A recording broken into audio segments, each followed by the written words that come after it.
11ஆம் வகுப்பு கணிதம் அலகு 2 அடிப்படை இயற்கணிதம் பயிற்சி 2.5 இரண்டாம் கணக்கு பார்க்கிறோம். தீர்வு காண்க என -x² + 3x - 2 ≥ 0 என்ற இருபடி சமன்பாடு கொடுக்கப்பட்டுள்ளது.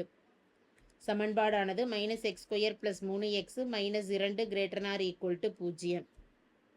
சமன்பாட்டில் x² ஆனது மைனஸ் சைனில் இருக்கிறதுனால அதை ப்ளஸ்ஸாக மாற்றுறதுக்காக முதல்ல ஒரு மைனஸால் மல்டிபிள் பண்ணலாம்.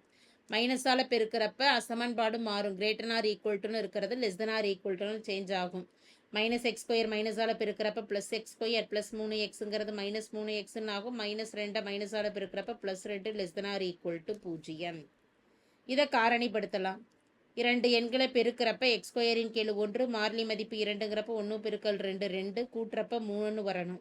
எந்த இரண்டு எண்கள் எடுக்கலாம்னா 1 × 2 கூட்டுறப்ப -3 வரணும். அப்படிங்கிறதுனால இரண்டுக்குமே மைனஸ் குறியை கொடுத்துட்டோம்னா x - 1 மற்றும் x - 2 <= 0. இரண்டையும் தனித்தனியாக பூஜ்ஜியத்திற்கு சமப்படுத்துகிறப்ப x - 1 = 0 மற்றும் x - 2 = 0. எனவே x = 1 மற்றும் x = 2 ஆகும். இதை எண்கோட்டில் குறிக்கிறோம். எண்கோட்டில் குறிக்கிறப்ப -∞ +∞ வரைக்கும் இடையில இருக்கக்கூடிய எக்ஸின் மதிப்புகள் 1 மற்றும் 2. எனவே -∞, 1 மற்றும் 1, 2 மற்றும் 2, ஆகும். இந்த இடைவெளிகளை இந்த பிரிவு இடைவெளிகளை அட்டவணையில் குறித்து தேவையான தீர்வு என்னன்னு கணக்கிடலாம். அட்டவணையில் முதல் காலத்தில் இடைவெளிகளை எழுதலாம். இடைவெளிகளானது -∞, 1, 1, 2, 2, x² - 3x + 2 0 என்ற இருபடி சமன்பாட்டை x - 1 x - 2ன்னு காரணிப்படுத்தியிருக்கிறோம். எனவே அந்த காரணிகளில் இடைவெளிகளில் ஏதேனும் ஒரு மதிப்பை கொடுத்து ப்ளஸ் குறியா மைனஸ் குறியான்னு குறிகளை மட்டும் கணக்கிட்டு இரண்டின் பெருக்கல் பலனை கடைசி காலத்தில் எழுதிக்கலாம். -∞, +1க்கு இடையில ஏதேனும் ஒரு மதிப்பு அப்படிங்கிறப்ப 0 கொடுத்துட்டோம்னா 0 - 1 -1 எனவே எதிர்குறி 0 - 2 -2 குறி.